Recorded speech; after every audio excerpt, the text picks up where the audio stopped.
السلام عليكم ورحمة الله وبركاته، شباب تانية ثانوي عاملين ايه؟ ايه الأخبار؟ إن شاء الله تكونوا بأفضل حال يا رب. النهاردة إن شاء الله معانا الامتحان رقم 2 من امتحانات الوزارة الاسترشادية. طبعا احنا كنا حلينا اكزام 1 ونزلناه عندنا على الشانل. متنساش بس إن أنت تكون دخلت اتفرجت عليه. يلا بينا على طول نبدأ مع أول سؤال بيقول لي if the kinetic energy of a free falling body is calculated by the relation KE equal 5V square, then its potential when it reach a height 6 meter from the earth's surface is equal كام؟ طيب كل اللي انت هتعمله ان انت هتفك الكاينيتيك انرجي. كاينيتيك انرجي ايكوال هاف ام في سكوير ايكوال 5 في سكوير. بعدين ايه اللي هيحصل؟ هتلاقي ان الفي سكوير راحت مع الفي سكوير، يبقى لك هاف ام ايكوال 5. يبقى الام بكام؟ يبقى الام ب 10 كيلو جرام. حلو جدا. الام ب 10 كيلو جرام والهايت ب 6 مترز، وادي الهيتش ب 6 مترز. هو عايز ايه؟ هو عايز البوتنشال انرجي. حاضر، البوتنشال انرجي ايكوال ام جي اتش. الماس انا لسه جايبه ب 10، والجي ب 10 برضو اهي، جرافيتي ب 10، والاتش 6 تطلع 600 جول. تبقى الإجابة طبعا دي. السؤال اللي بعده بيقول لي فريدة climbed a hill that is 20 meter high if her mass is 15 كيلوجرام. عايز يعرف الورك done. يبقى ايه؟ طبعا الورك done equal للتشينج في البوتنشال انرجي، يعني equal ام جي اتش على طول. الام ب 15 والجي طبعا هو هنا ما وضحلكش، بس الجي هنحطها ب 10. تمام. والاتش بكام؟ ب 20. تطلع معاك الإجابة على طول 3000 جول. يبقى الإجابة سي. السؤال اللي بعده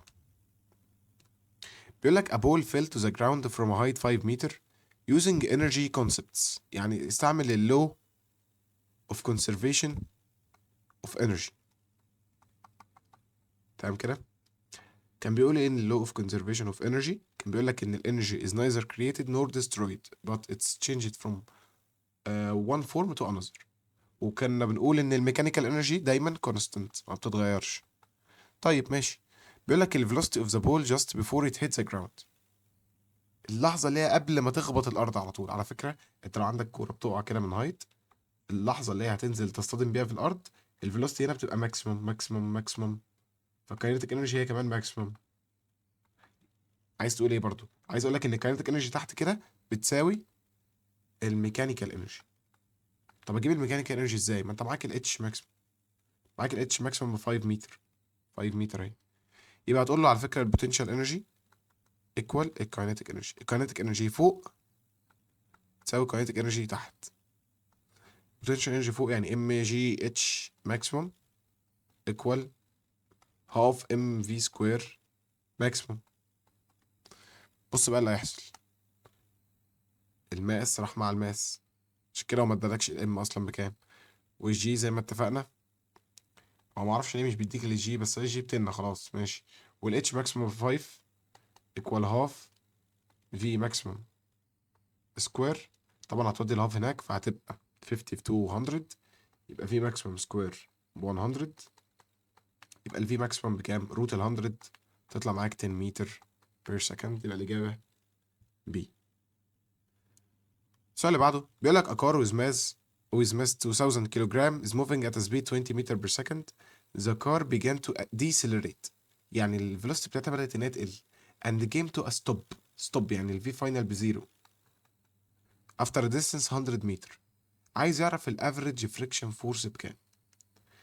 خلي بالك هنا لو كان بيسألك عن الورك اكتب كده الملحوظة دي عندك، ان لو هو كان عايز الورك كان الورك لازم يطلع بالنيجاتيف. لازم يطلع بالنيجاتيف ليه؟ لان العربية دي بتديسيلريت، يعني الفيلوسيتي بتاعتها عمالة بتقل، فاللي تشينج في الكاينيتيك انرجي هيطلع بالنيجاتيف. تمام. ده لو كان سألك عن الورك. انما هو هنا عايز ايه؟ هو هنا عايز الماجنتيود اوف افريج فريكشن فورس، هو عايز الفورس عادي. تمام. يلا بينا. الورك ايكوال اللي تشينج في الكاينيتيك، يعني ايكوال هاف ام في سكوير. هاف الماس ب 2000 والفيلوسيتي هتبقى 20 باور 2. خلاص انا هشتغل بوزيتيف لان هو حاطط لي كل الاختيارات بالبوزيتيف. واضح ان هو هنا كان عايز الايه؟ الماجنتيود، فكلها بوزيتيف. خد بالك. هتعمل طبعا اهو في 2000 في 20 سكوير هتطلع معاك رقم كبير قوي، 4 تايمز 10 باور 5. 4 تايمز 10 باور 5 جول. طب وبعدين هتقول له الورك دي ايكوال فورس في الديسبيسمنت. الديسبيسمنت اللي هو ماشيها كام؟ 100 متر. يبقى عشان تجيب الفورس هتقول له 4 تايمز 10 باور 5 على 100. تطلع معاك على طول 4000 جول. 4000 بقى المفروض نيوتن، عشان انت كده بتجيب فورس. هي دي الافريج ايه فريكشن فورس، تبقى الاجابه ايه؟ السؤال اللي بعده، وده سؤال مهم جدا جدا، عايزك تركز فيه كده. بيقول لك احنا عندنا two bodies A and B have masses of 4 كيلوغرام and 2 كيلوغرام. زي ما انت شايف في الرسمه اهو، عندنا اوبجكت A الماس بتاعه 4 كيلوغرام، اوبجكت B الماس بتاعه 2 كيلوغرام. body A is placed at a height 20 متر. تمام، يبقى الهايت ماكسيموم هنا 20 متر. جميل جدا. while body B is placed at the earth's surface. body B ده الاوبجكت B موجود على الارض، على الجراوند كده. حلو، ماشي. قبل ما نكمل السؤال، يبقى البادي اللي هو ال 4 كيلو جرام ده هو محطوط فوق كده، يبقى البوتنشال انرجي ماكسيمم. بوتنشال انرجي ماكسيمم يعني ايكوال الميكانيكال انرجي. طب والبادي 2 كيلو جرام ده اللي موجود تحت اللي هو اوبجكت بي، على فكره الكاينتيك انرجي بتاعته ماكسيمم، يعني ايكوال ايه؟ ايكوال الميكانيكال انرجي. تمام كده. بيقول لك بقى if body B is projected vertically upwards. يعني احنا قمنا اوبجكت بي ده، قمنا عملنا له بروجيكتنج كده upward، حدفته لفوق. تمام. at the same moment، في نفس اللحظه body A is dropped. body A كان بيقع، يبقى body B طلع لفوق، ال 2 كيلو جرام دول طالعين لفوق، وال 4 كيلو جرام دول بيقعوا لتحت. ماشي. and the two bodies meet at the same height. هيتقابلوا عند نقطة كده اهي، هيتقابلوا هنا كده عند ارتفاع انا سميته مثلا هنا كده اتش بي. وقال لك معلومة مهمة جدا جدا، ان البوتنشال انرجي at B is equal to half الكاينيتيك انرجي of A. اكتب كده اللي هو قاله لك، البوتنشال انرجي عند B equal half الكاينيتيك انرجي عند A. هعمل ايه؟ اولا انت عارف ان البادي 4 كيلو جرام ده وهو فوق هنا كده، وهو فوق البوتنشال قد الميكانيكال. ايوه عارف، هو ما انت كاتبها. يبقى هنروح، يلا بينا نروح نحسب الميكانيكال. الميكانيكال انرجي ايكوال ام جي اتش ماكسيمم. صح صح. الماس ب 4 والجي ب 10 والاتش ماكسيمم ب 20 اهي، ادي الارتفاع 20 كله. تطلع معاك كام دي؟ يطلع الميكانيكال انرجي ايكوال 800 جول. طيب البوتنشال اوف بي ايكوال هاف الكاينيتيك اوف A. ماشي. البوتنشال بتاع الاوبجكت بي ده سهل جدا. اوبجكت بي البوتنشال بتاعه سهل جدا، ام جي اتش بي. طيب ايكوال هاف الكاينيتيك عند ايه ده، ازاي تجيبه؟ ركز بقى معايا وبص بقى في الطريقه دي، سهله جدا. ازاي تجيب الكاينيتيك عند ايه؟ على فكره الكاينيتيك عند ايه ايكوال الميكانيكال انرجي ماينس البوتنشال انرجي بتاعت اوبجكت ايه. خلاص، سهله جدا سهله جدا. طيب الميكانيكال انرجي هتحط مكانها كام؟ قال لك الميكانيكال انرجي هتحط مكانها 800. خلاص احنا حسبناها. طب وام جي اتش بي هتعوض عادي، هتعوض ان الماس بتاع الاوبجكت بي 2، الجي ب 10 في اتش بي ايكوال هاف في 800 ماينس البوتنشال انرجي اوف اي، يعني ام جي اتش، يعني 4 في 10 في اتش بي. برضه كده انت اصبح معاك ايكويشن واحده ما فيهاش غير اتش بي بس هو المجهول. مهمه جدا الحركه دي، مهم جدا ان انت تشيل كاينيتيك انرجي اوف اي ايكوال الميكانيكال ماينس البوتنشال. صح، ما الميكانيكال اصلا ايكوال المجموع بتاعهم، ما الميكانيكال انرجي ايكوال الكاينيتيك انرجي بلس البوتنشال انرجي. صح كده. طيب ثانيه واحده بقى اكتب لك كده الايكويشن دي صفحه كده لوحدها، واوريك ازاي نخلصها واحده واحده. يلا بينا. زي ما انت شايف هي ادي الايكويشن، 2 تايمز 10 اتش بي اللي هي 20 اتش بي ايكوال الهاف ده لازم يخش على البراكت هنا وهنا كمان، يبقى هاف تايمز 800 يعني 400 ماينس هاف في الكلام ده كله تطلع معاك 20 اتش بي. طب وبعدين 20 اتش بي دي تيجي هنا جنب اختها، يبقى 40 اتش بي ايكوال 400. جميل جدا. زيرو هيروح مع زيرو، يبقى اتش بي ايكوال 40 ديفايدد 4 10 مترز. يبقى تختار ان هايت بي ده بكام. هو طبعا تتاكد بس ان هو عايز هايت بي، يبقى 10 مترز. خلاص كده. يبقى احنا كده سبحان الله بالصدفه طلع ان هما الاثنين يتقابلوا فين؟ في الميد بوينت. بس طبعا دي بالصدفه، يعني الارقام هي اللي ظبطت. تمام كده. سؤال مهم جدا، مهم جدا ان انت دلوقتي توقف الفيديو وتحله ايه لوحدك. يلا بينا نخش على السؤال اللي بعده. السؤال اللي بعده بيقول لك two body A and B where the mass of A MA equal double mass of B if they both have the same potential energy. نفس البوتنشال انرجي. هي بوتنشال انرجي كانت ايكوال ايه؟ شكلك نسيت. بوتنشال انرجي ايكوال ام جي اتش. تمام. يلا بينا. يبقى بوتنشال انرجي ايه زي ما اتعودنا واحنا بنحل مع بعض في امتحانات المعاصر. قلت لك دايما بيركز على موضوع دايركت وانفرس، مين دايركت مع مين ومين انفرس مع مين، ولما تلاقيهم دايركت تعمل ايه ولما تلاقيهم انفرس تعمل ايه. بوتنشال انرجي ايه على بوتنشال انرجي بي. هي بوتنشال انرجي مع الماس دايركت ولا انفرس؟ لا طبعا دي دايركت، دول مع بعض على نفس السطر.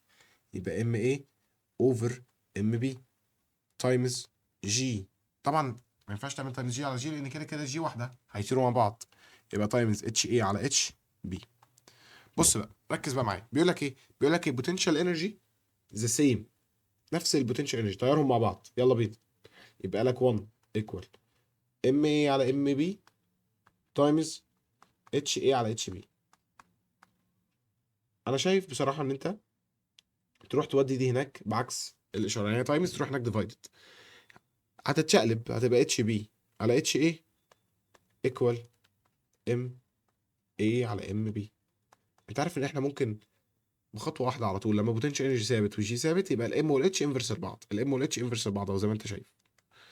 ماشي. بس انا بس حبيت ايه اوريها لك. يلا بينا.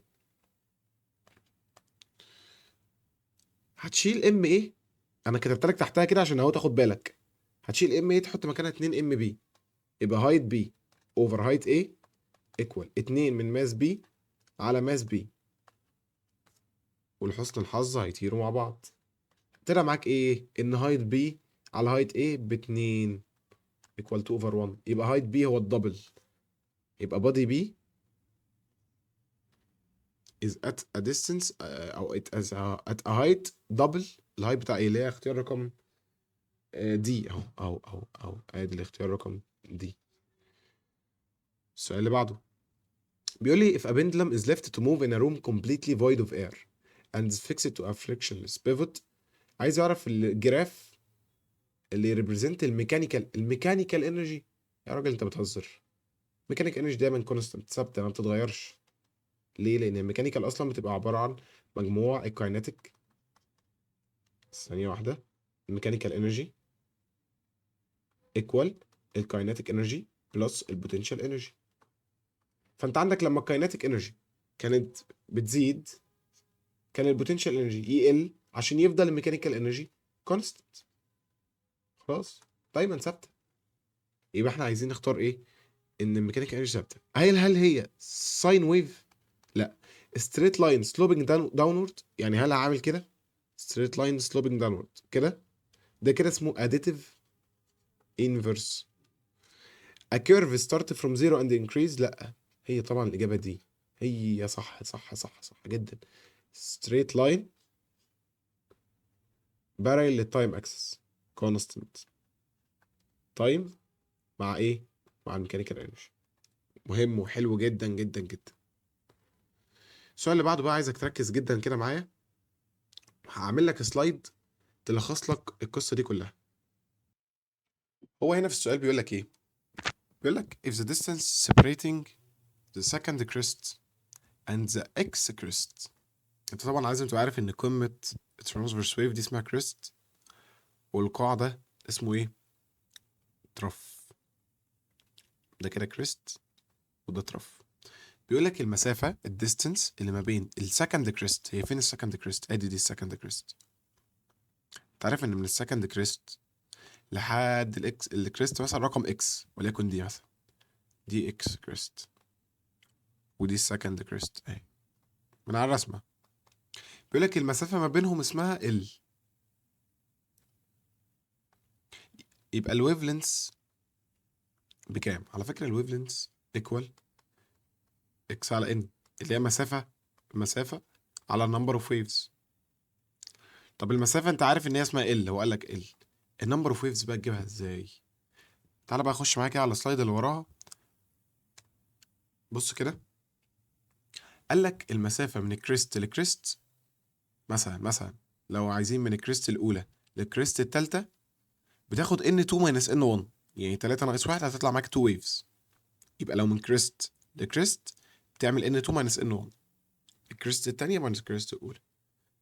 تمام، ان دي اللي هو الاوردر يعني الترتيب بتاعه. طيب من ترف لترف نفس الفكره. والله من الترف رقم 1 للترف رقم 3 في موجتين، ادي اول موجه اهي موجه، وادي الموجه الثانيه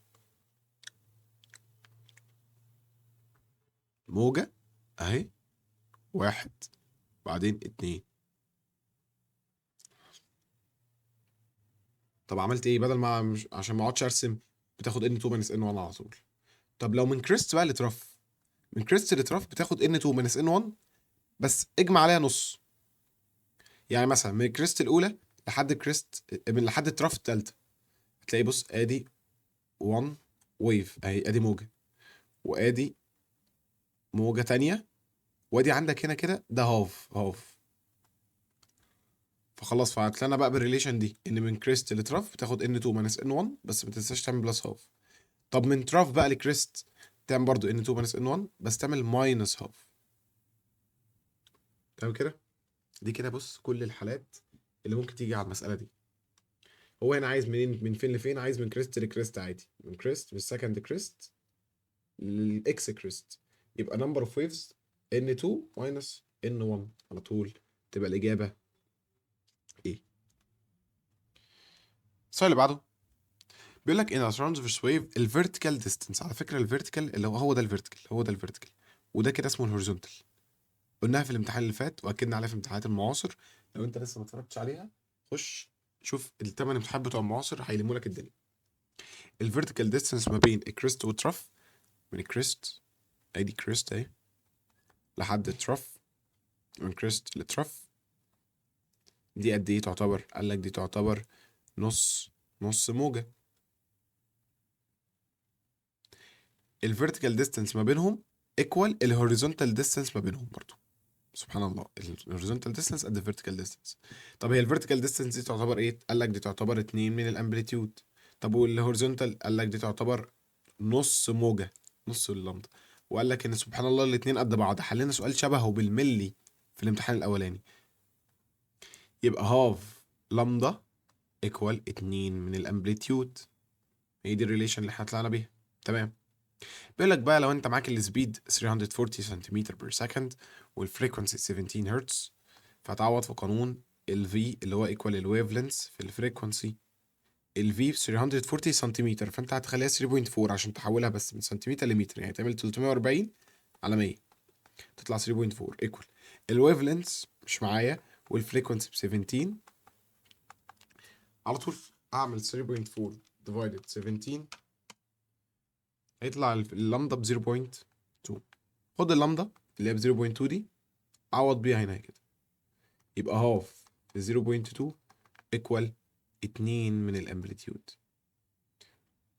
هيطلع معاك الامبليتيود بكام؟ الرقم ده تضربه في هاف تقسم على الاتنين يطلع معاك 0.05 متر. سؤال حلو ومش جديد، يعني احنا شفنا زيه في الامتحان اللي فات وحللنا زيه في برضه في الامتحان الاسترشادي الاول وفي امتحانات المعاصر حللنا نفس الفكره دي. تمام كده؟ يلا بينا السؤال اللي بعده. بيقول لك if a light ray falls from medium A into medium B والكريتيكال انجل between them is 30 degree. يعني انت بص كده نعمل رسمه، طبعا هو كان لازم يوضح لك ان الكريتيكال انجل ال 30 دي موجوده فين، بس هو هنا يعتبر ان اللايت نازل من ميديوم ايه. تمام، هترسم نورمال وتقول ان هنا دي كده الفاي كريتيكال، فبالتالي اللايت هيخرج تانجنت ماشي. ما هو اللايت لما يبقى انسيدنت بانجل اوف انسيدنس قد الفاي كريتيكال بيخرج ايه؟ تانجنت. والفاي كريتيكال دي بكام؟ ب 30 ديجري. حاضر يلا بينا. انت عارف ان ساين 30 على ساين 90، بس خلي بالك بس اكتب كده ان ده ميديم A وده ميديم B. اللايت نازل من ميديم A انتو ميديم B، from ميديم A انتو ميديم B. ساين 30 على ساين 90 ايكوال VA على VB من قانون سنيل. السيتا والفيلوسيتي دايركت، اللي عنده انجل صغيره عنده فيلوسيتي صغيره، اللي عنده انجل كبيره عنده فيلوسيتي كبيره، وهكذا. يلا بينا. ساين 90 ب1. هو عايز الفيلوسيتي بتاعت ايه؟ فيلوسيتي ايه لوحدها، فيلوسيتي ايه هتبقى ايكوال 2 من لا ثانيه، هتبقى في اي ساين 30 بهاف، هاف في بي، تبقى ايكوال هاف في بي. يبقى طبعا الاجابه بي، ان سبيد A ايكوال هاف اتس سبيد اوف B. السؤال اللي بعده بيقول لي which of the following pairs of media has the largest critical angle، اكبر critical angle. حاضر. ساين فاي كريتيكال ايه؟ بص انا هقعد احل لك بطريقه طويله جدا. ساين فاي كريتيكال بي، اروح اجيب الاولاني واروح اجيب التاني واروح اجيب التالت واروح اجيب الرابع. شايف انا بعمل ايه؟ انا بضيع وقت، قاعد بضيع وقت اهو. ساين فاي كريتيكال ايه صغير على كبير، 1 على 1.5، 1 على 1.33، 1.33 على 1.5، 1 على 1 على 2.4. ليه بعمل كده؟ لان انا عارف ان ساين فاي كريتيكال ايكوال 1 على ان. شكلك نسيت ده لو اير. طب لو مش اير يبقى ده كده لو اير. لو مش اير كنا بنقول ان ساين فاي كريتيكال ايكوال ان 2 على ان 1، او كنا بنقول صغير على كبير. هتلاقي ان فاي كريتيكال هنا طلعت معاك بكام؟ 41.8. شايف؟ تقعد بقى كل مره تكتب شيفت ساين وتشوف بقى فاي كريتيكال بكام. 50.28، 62.45، 24. هو عايز اكبر كريتيكال انجل، يبقى دي الاجابه. الله ينور عليك، برافو. شفت انت ضيعت وقت قد ايه؟ شايف السؤال ده خد منك خطوات كتيره قد ايه؟ بص بقى طريقه حل السهله دي. اكتب كده النوت دي عندك. اكبر فاي كريتيكال، اقل فرق في الاندكس. يعني اعمل هنا كده 1 ماينس 1.5 هيطلع معاك 0.5. ماشي. دي هتطلع 0.33.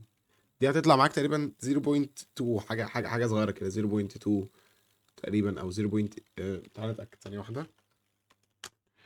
1.5 minus 1.33 هتطلع معاك 0.17. تمام كده. ودي هتطلع معاك 1.4، حاجة كبيرة جدا. فين أصغر فرق؟ أدي أصغر فرق، اختارها وأنت مغمض. لسه هتقعد تكتب كل ده. فهمت قصدي؟ يلا بينا.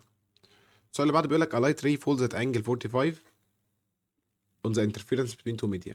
لو السبيد بتاعت اللايت في الفيرست ميديم v1 equal 2 times 10 باور 8، و v2 بروت 2 بقى، روت 2 times 10 باور 8. على فكرة روت 2 تطلع معاك تقريبا 1.41 كده يعني. فطبعا ده الفيلوسيتي الكبير، فلازم تروح تعمل تشيك. ايه هو التشيك بتاعك؟ تحسب لي فاي كريتيكال. ساين فاي كريتيكال ايكوال صغير على كبير. ها صغير، شايف؟ روت 2 على 2. خلاص بقى مش لسه هتكتب تايمز 10 باور 8 وتايمز 10 باور 8 هيروحوا مع بعض. يبقى ساين فاي كريتيكال ايكوال روت 2 على 2. يبقى فاي كريتيكال ايكوال 45. الله، الفاي كريتيكال ب 45 والانجل اوف انسنس 45. ده معناه ان اللايت ايمرج تنجنت. ليه تنجنت؟ لان احنا قلنا لو الفاي، بص احنا كام مره قلنا المعلومه دي، لو الفاي اكبر من الفاي كريتيكال، لو الفاي اصغر من الفاي كريتيكال، لو الفاي قد الفاي كريتيكال. اتكلمنا في الموضوع ده كتير جدا. لو الفاي اكبر من الفاي كريتيكال يبقى توتال انترنال ريفليكشن. طب لو الفاي اصغر يبقى ريفراكشن عادي، ريفراكشن. طب لو قدها يبقى اللايت يخرج تانجنت. السؤال اللي بعده in the double slit experiment، لو الابريتشز كلها، يعني في تجربه توماس يانج دي، لو جبنا الجهاز ده كله وكومبليتلي immersed in a liquid، حطيناه في ليكويد الاندكس بتاعته 1.33، انت عارف ده معناه كده ان احنا ايه؟ هو كان في الاير، الابريتشر ده كان في الاير اللي هو الاندكس بتاعته ب 1. حطيته في ليكويد الاندكس بتاعته كام؟ 1.33. يبقى الاندكس ايه اللي جرى لها؟ الاندكس زادت اندكس زادت، يبقى الويفلنس ايه اللي جرى لها؟ الويفلنس تقل. لما الاندكس تزيد الويفلنس يقل. احنا قلنا انفرس لبعض according to Snell's law. بيقول لك بقى انا عايز اعرف الديستنس ما بين السنترز اوف ذا consecutive برايمز ايه اللي جرى لها. انا عايز اعرف ايه اللي جرى للدلتا واي. هي اصلا الويفلنس ايكوال دي دلتا واي على ار، دي دلتا واي على ار. الويفلنس لما تقل، الويفلنس لما تقل يبقى الدلتا واي هي كمان لازم تقل. يبقى تختار على طول وانت مغمض الاختيار بي اللي هي decreases. تمام كده. سؤال حلو. السؤال اللي بعده بيقول لك لو انت عندك بريزم in the position of minimum deviation. يعني بريزم احنا ظابطينه على وضع المينيمم ديفيجن and its temperature is raised uniformly which lead to decrease in the index. يعني الاندكس قلت، بس اني اندكس؟ قال لك الاندكس في اتس ماتيريال. يبقى ايه اللي هيحصل انجل اوف مينيمم ديفيجن؟ بص السؤال ده متكرر برضو من الامتحان الاولاني، الامتحان الاسترشاد الاولاني. قلنا ان الانجل اوف مينيمم ديفيجن بتديبند اون الايه؟ الريلاتيف ريفراكتيف اندكس ليكويد على جلاس. يعني ان ليكويد من الليكويد للجلاس، يعني ايكوال ان جلاس على ان الليكويد. الجلاس اللي هو معمول منه بريزم. تمام. تعال نكتبها كده كامله عشان بس ايه ما حدش يتلخبط. تعال نكتبها كامله. بص ركز معايا. اندكس الليكويد اللي مثلا البريزم ده محطوط فيه، او الميديم، الميديم من الاخر مثلا محطوط في اير، محطوط بقى في اي حاجه. وهنا البريزم اللي هو من اخر الماتيريال. يبقى ان من ميديم للماتيريال ايكوال ايه ده بقى؟ قال لك ده ايكوال ان البريزم على ان الليكويد. هو الاندكس اللي قلت دي اندكس مين؟ قال لك دي اندكس الماتيريال. اندكس الماتيريال، اندكس الماتيريال قلت، يبقى الريلاتيف كلها هتقل.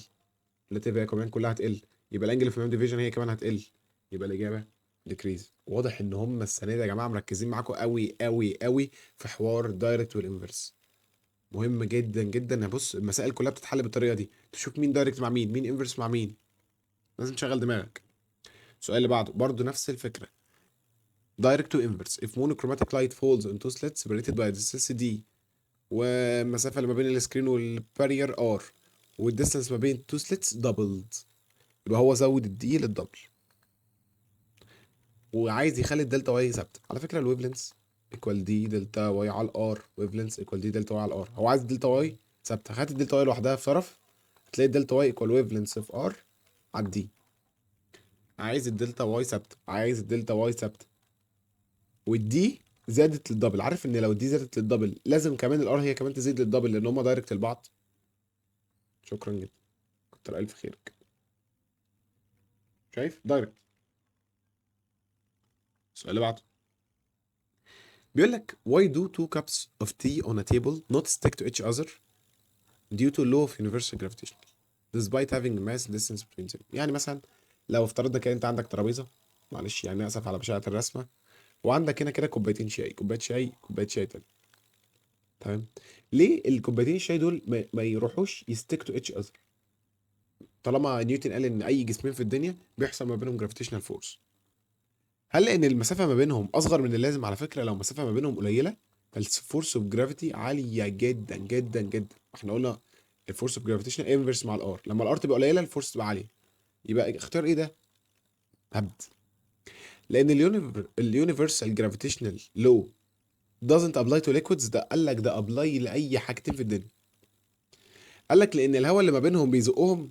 الكلام ده اخر واحده دي هي اللي صح جدا جدا جدا. لان الفورس اوف فريكشن وذ تيبل از ماتش جريتر. صح صح. لان النجليبل فورس دي اللي هي ايه؟ الجرافيتيشنال فورس، فورس جي ايكوال قلنا جي ام ام على ار سكوير. رقم صغير جدا، رقم صغير. لان جي بكام؟ ب 6 تايمز 10 باور نيجاتيف 11، 6.67. 6.6 تعال نكتبوها، تعال نكتبوها. 6.67 تايمز 10 باور نيجاتيف 11. رقم صغير جدا، فاحنا بنقول عليه نجليجبل. تمام. انما كوبايه الشاي دي الفريكشن فورس بقى اللي ما بينها وما بين التيبل اكبر بكتير. ان الفورس فريكشن اكبر اكبر اكبر اكبر اكبر بكتير ما بين الفورس جرافيتيشن. الفورس اللي ما بين كوبايه الشاي دي والترابيزه اكبر بكتير جدا من الفورس اللي ما بينهم هما الاثنين. فبالتالي الكوبايه تحس انها مش بتتحرك. فاهم قصدي؟ السؤال اللي بعده بيقول لك ان ذا فيجر احنا عندنا تو ساتلايتس ام اكس اند ام واي orbit around the same planet at the same altitude نفس الهايت and in the same direction نفس الدايركشن نفس الاتجاه، ايه اللي هيحصل؟ قال لي هل التو ساتلايتس كولايد هيخبطوا في بعض لو ماس اكس اكبر من ماس واي؟ هل هيخبطوا في بعض لو ماس اكس هو الكبير؟ ولا هيكولايد لو ماس اكس هو الصغير؟ ولا هيكولايد لو المسافه ما بينهم قليله؟ ولا هم عمرهم ما هيكولايد؟ عمرهم ما يخبطوا في بعض. ليه؟ لان اصلا هو كل واحده فيهم هتمشي بفيلوسيتي اوربيتال سبيد ايكوال روت جي ام على ار، نفس جي، نفس ماس السنترال بلانيت، نفس ماس البلانيت اللي هم بيلفوا حوالينه، ونفس الار، فبالتالي هيفضلوا ماشيين بنفس الفي، عمرهم في حياتهم ما يخبطوا في بعض. فهمت قصدي؟ يبقى هم هيفضلوا ماشيين كده كل واحد عمال يلف حوالين الارض، عمرهم ما يخبطوا في بعض.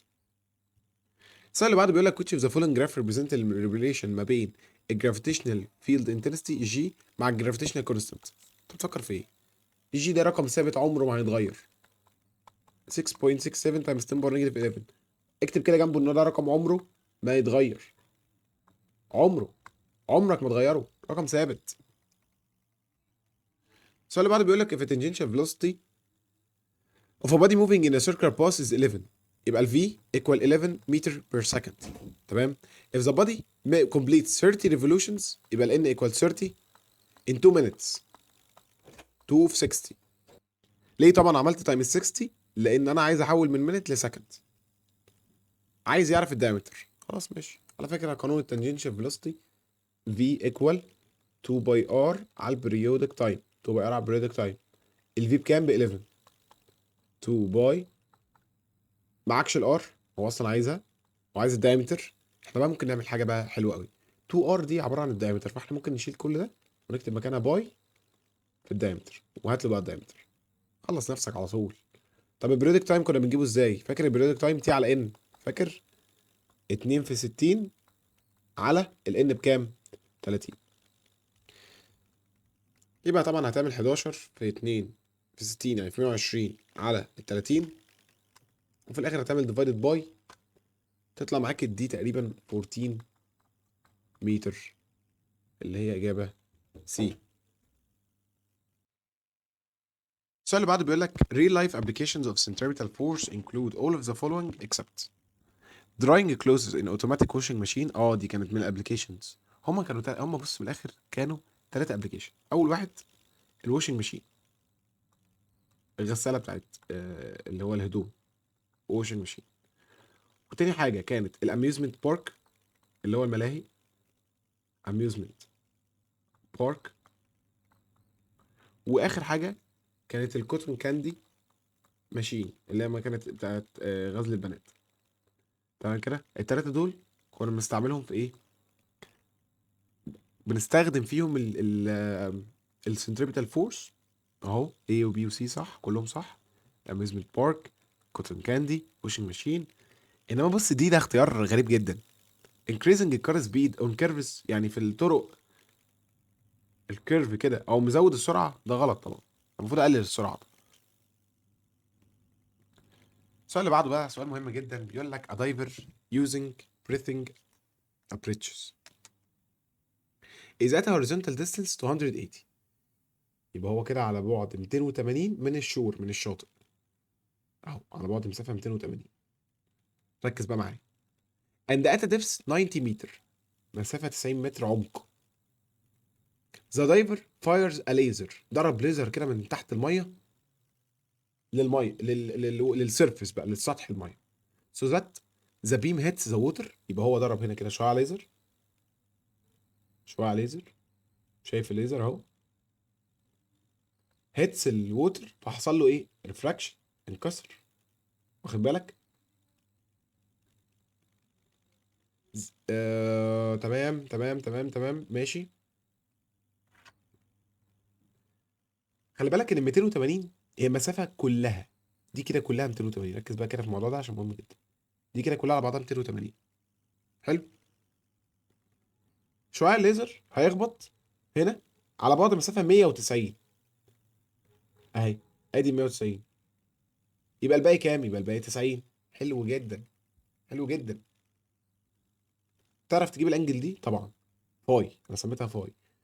هقول له على فكره بالنسبه لها ده الاوبزيت وده الادجيسنت، يبقى تان فاي ايكوال 90 على 90 اللي هي 1، يبقى الفاي بكام؟ ب 45 ديجري. حلو، الحمد لله كده خلصنا حاجه. يبقى نمسح كده كل اللي احنا كتبناه ونكتب اللي احنا اي حاجه جبناها نكتبها على الرسمه عشان بس ايه. يلا بينا نكتب باللون الموف ده. حلو، يبقى الانجل هنا كده 45 ديجري. ماشي، ركز بقى معايا كده في الحرف ده عشان الموضوع، انت عارف ان اهم حاجه بس ان انت تعرف ترسم الرسمه، لو رسمتها خلاص الموضوع اتحل. شايف الحرف ده حرف ايه؟ ده حرف زد. يبقى الانجل دي كام؟ الانجل دي 45 ديجري، صح كده؟ تمام، يبقى خلاص. يبقى امسح خطوات. بص انا معيش كل خطوه عامل امسحها بس نفضي ايه مكان. يبقى هنا كده 45 ديجري ودي كمان 45 ديجري. جميل جدا. عارف بقى ان انت تقدر تطبق سنيلز لو هنا كده؟ عارف طبعا ازاي. ساين 45 على ساين سيتا 1، اللي بره ده اير يعني الاندكس بتاعته ب 1، وهو قال لك في اخر السؤال if you know that the refractive index of water equal 4 over 3، ادي الاندكس 4 over 3، يبقى ساين 45 على ساين سيتا 1 equal 1 على 4 over 3. تطلع معاك سيتا 1 بكام بقى كده؟ هتعمل 4 over 3 times ساين 45 شيفت ساين الانسر تطلع 70.52 ديجري. ازاي تجيب بقى سيتا 2 بقيتها؟ لان هو خلي بالك قال لك ان البيم ريتش ذا توب اوف ا بيلدينج لوكيتد ات ذا ايدج اوف ذا ووتر، يعني البيم ده راح كده وصل لايه؟ لبيلدينج عالي، وهو عايز يعرف بقى ارتفاع المبنى ده بكام. يعني سؤال ملوش حل، سؤال مهم جدا. حاضر، اجيب سيتا 2. سيتا 2 دي تبقى عباره عن 90 ناقص سيتا 1، 90 اشيل منها سيتا 1 يبقى 90 ماينس الانسر تطلع 90 ماينس 70.52 تطلع معاك 19.48. يبقى سيتا 2 ايكوال 19.48 ديجري. وانت معاك دي خلاص كده 190 اهي الحمد لله. وعايز الاوبزيت وده كده الادجيسنت، يبقى تشتغل تاني. يبقى تان سيتا 2 ايكوال الاتش على 190. سيتا 2 تحطها بكام؟ 19.48. يبقى الاتش هيطلع معاك على طول 190 تان 19.48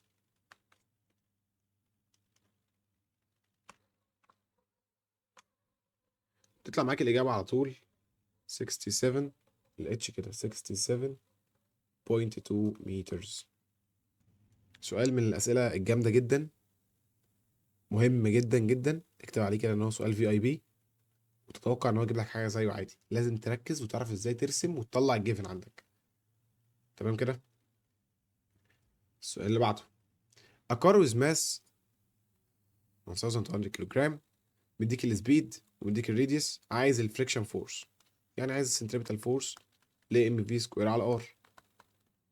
الام ب 1200، الفي سكوير يعني ايه باور 2 على الراديوس اللي هو 9. عوض على طول 1200 في 8 باور 2 على 9، هيطلع معاك الإجابة على طول 8533.3. معرفش ايه الرقم ده يعني، بس ماشي ماشي حالك.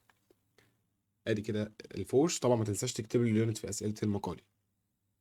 السؤال اللي بعده برضو ده احنا حليناه كذا مره في امتحانات المعاصر، وادي جت فرصه ان احنا نحله تاني.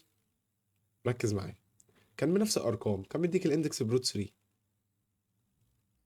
فانت على طول وقال لك خلي بالك ان اللايت فولز ايه بيربنديكولار، يعني بص اللايت كده كان نازل بيربنديكولار كده اهو. ادي اللايت نازل بيربنديكولار اهو. بص احنا ممكن بس نعمل حاجه، احنا ننزل لايت بيربنديكولار ونمسح ال 36 دي نكتبها فوق شويه معلش عشان بس نعرف ان احنا نحل.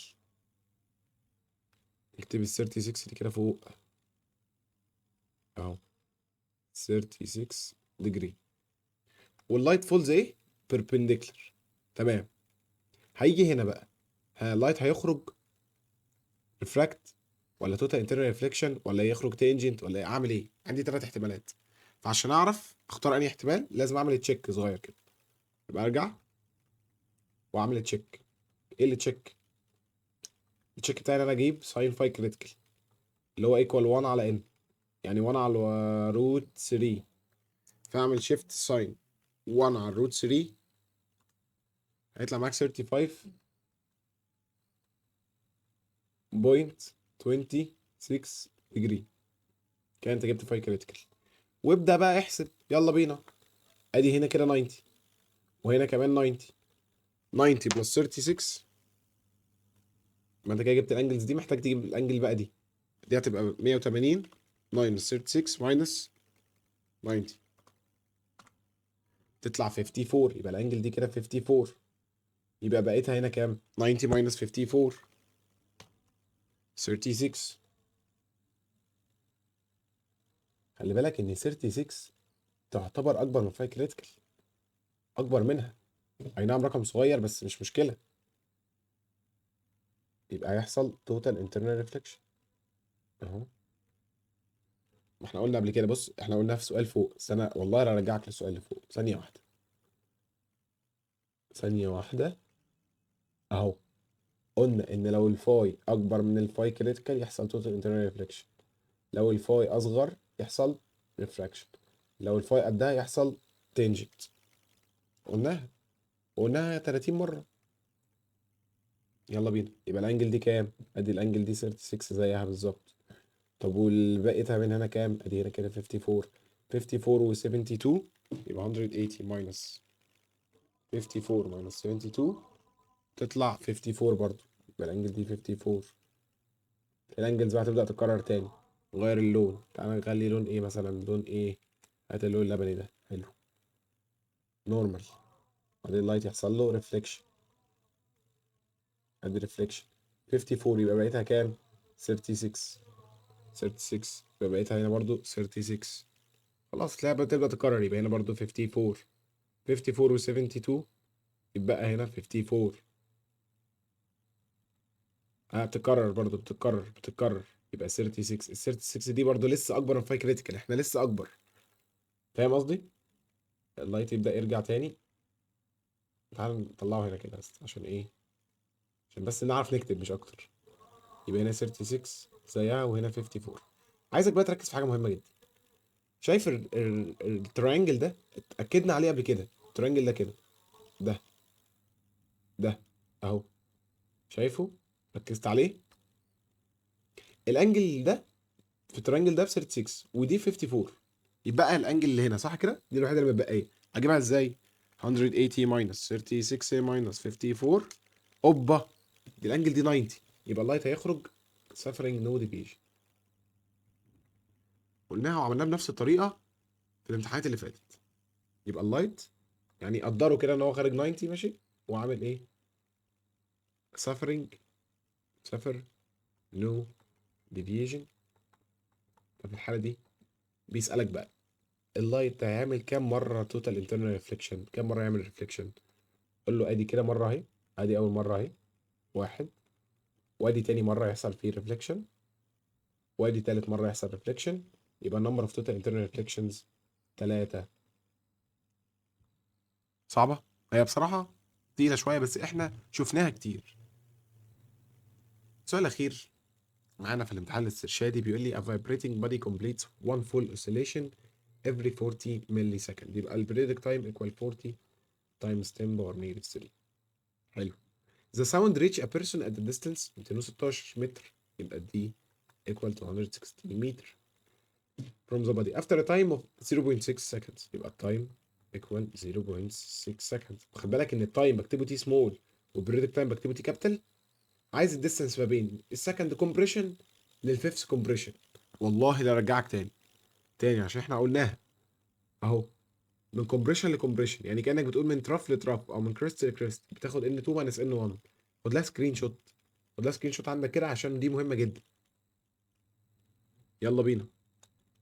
هو عايز من السكند كومبريشن للفيفث كومبريشن، يبقى النمبر اوف ويفز، عدد الموجات عندك 5 ماينس 2 اللي هي تعتبر 3 ويفز، 3 موجات. ماشي. على فكره بقى، انت معاك هنا جيفن ابن لذينه ديستانس وتايم، تعرف تجيب بيه فيلوستي. فيلوستي ديستانس على تايم، يعني 216 على 0.6 تطلع كام؟ 360 متر بير سكند. وترجع بقى تقول له ان الفيلوسيتي ايكوال ويف لينث في فريكونسي، يعني 360 ايكوال الويف لينث هي عباره عن،